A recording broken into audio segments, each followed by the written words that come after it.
So the hot button issue of Jake Evans, and I was in the chat with the commentators quite a bit over the weekend about my perspective on Jake Evans, how I think as good of a season that he's having.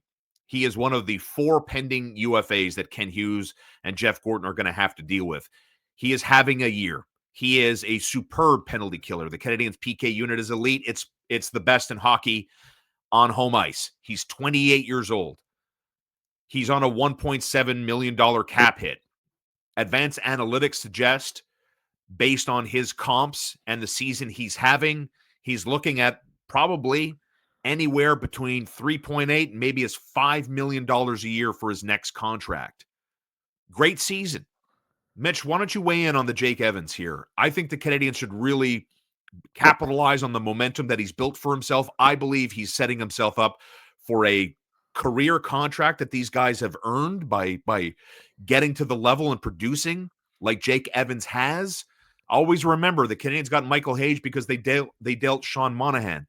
You can't fall in love with players. Kapanen, Owen Beck, Michael Hage on the come up.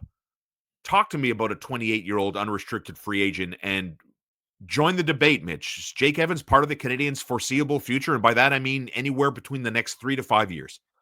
Well, look, I've had this debate with my co-host on Campbell versus Gallo, Shaun Campbell, a lot because we both feel differently, kind of. And I say kind of because I like Jake Evans a lot, and I think he's a good player. I agree with that. Campbell's point of view is that if you know what you have, sign him because you don't know what the other guys are going to bring. And I think there's some validity to that, and I agree with him. Yeah. However,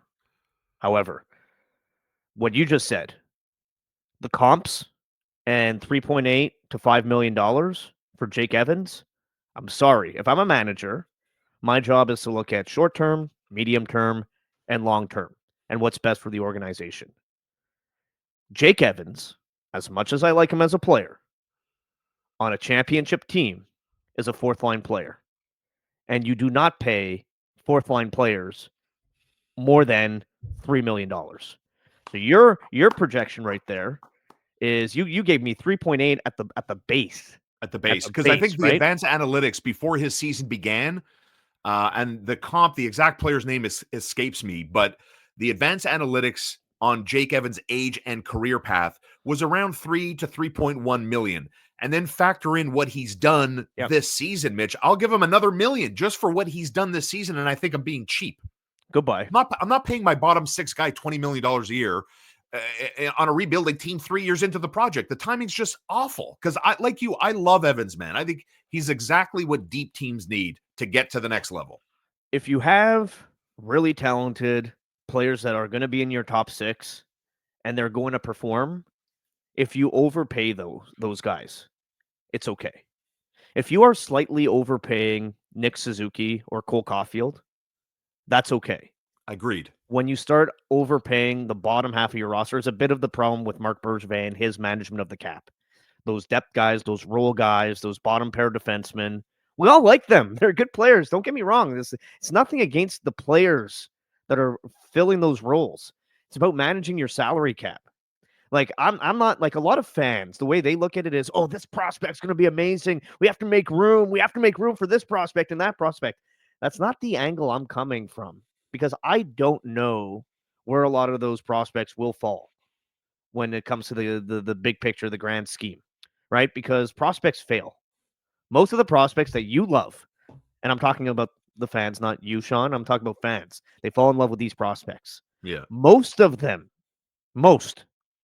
are not going to make it. Yeah. So I get Campbell's point when he wants, a player that he knows exactly what he's going to do. But I'm not going to overpay for bottom 6 guys. I'm sorry. And if Jake Evans is going to make over $3 million, he has to hit free agency. Yeah. Dude, go make your money. Go make your money. Play on a crap team, and go to the bank every Monday. Pull out whatever money you want to spend, and have time of your life. That's good. Good for Jake Evans if he can do that. Not on my team. Not on my team, though. Not paying those guys that not yet. Money. The timing's just bad. And, I made this case last week for Yoel Army and even Jake Evans. Like, these are dirty minute eating players. They play hard.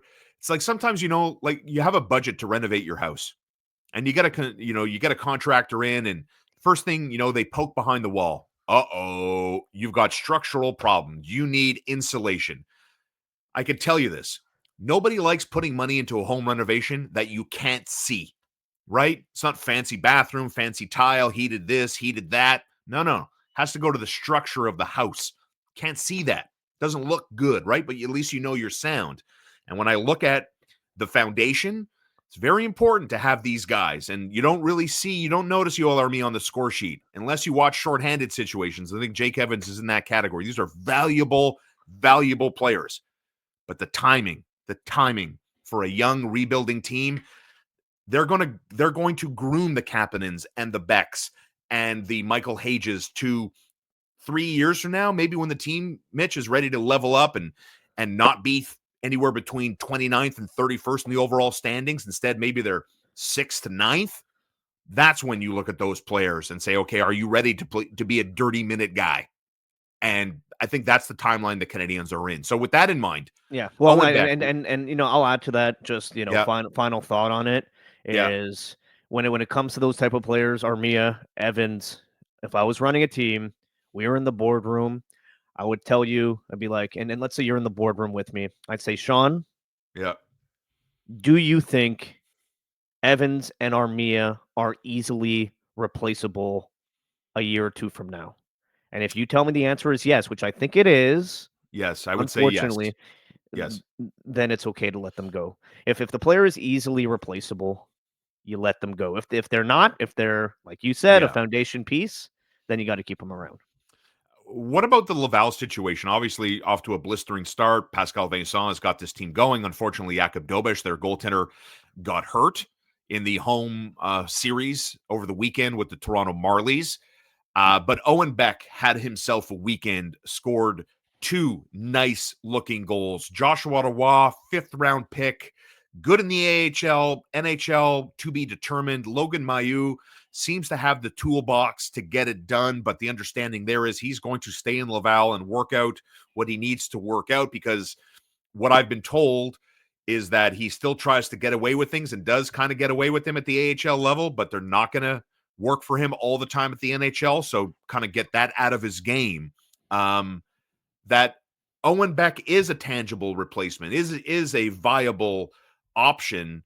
From what I've read, he's like a Jake Evans, but has a better touch and a better finish around the net. 100%. I like Beck a lot. Yeah. I think Beck is going to be a better player. I think he projects to be a better player than Jake Evans or Christian Dvorak. And I think he's going to fill a role very nicely. I think it's a bit of a stretch to think he's going to factor into a top six equation, but I think middle six, and especially the way the Canadiens build it, I don't think the Canadiens want to have that typical 1, 2, 3, 4 lines. I think they want four lines that can both attack and defend, and I think Beck's going to fit in very, very nicely, and probably sooner rather than later. I think he's such a cerebral player. I think he's so smart. And I've been so high on him since I saw him at his first training camp three falls ago. Big on Beck. Joshua Ottawa, I'm not as enamored as everybody else, Yeah, me neither. and I never have been. Like, Fifth, and I fifth round pick. I don't. yeah, I don't put fifth, a lot. I fifth. don't put a lot of expectations in that. I wonder. So Brendan Gallagher was a fifth round pick, and Yeah, that's yeah, one yeah, one guy. I know. And you have other guys that make it out of the Yeah, fifth round that have yeah, great careers, right? And once you're drafted, 4 years later, doesn't matter anymore. We've heard Martin St. Louis say that, but I've spoken to a lot of people that absolutely love Joshua Ottawa's game. I look at it and I think, meh. Hmm. I feel as though he floats and drifts in and out of games way too much for my liking. I think with the puck, he's relatively smart and never makes a bad play when he has the puck on his stick, and he's got decent scoring touch. But when I look at the Canadiens and their projected roster down the Yeah, road, I don't know where he fits. So I'm not as enamored as everybody else, and I don't see the fit because it's not like I want that type of player running around on my fourth line. On my fourth line, I'm talking about the Tuck and Jack guys of the world. yeah, yeah, yeah. I think Kapanen, from what I've seen, Looks like he's going to be a better player to play on a third line, maybe with a back. You put those two guys together, very, very smart players.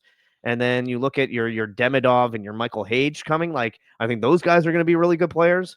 I don't see the fit for Waugh, and I don't love his game as much as everybody else seems to. You can follow Mitch Gallo on all your favorite socials. Listen to him on TSN 690 between 10 and 2 weekdays with Shaun Campbell on Campbell v. Gallo. And then, of course, after every Montreal Canadiens game on your home for the Habs, TSN 690, our email inbox is open.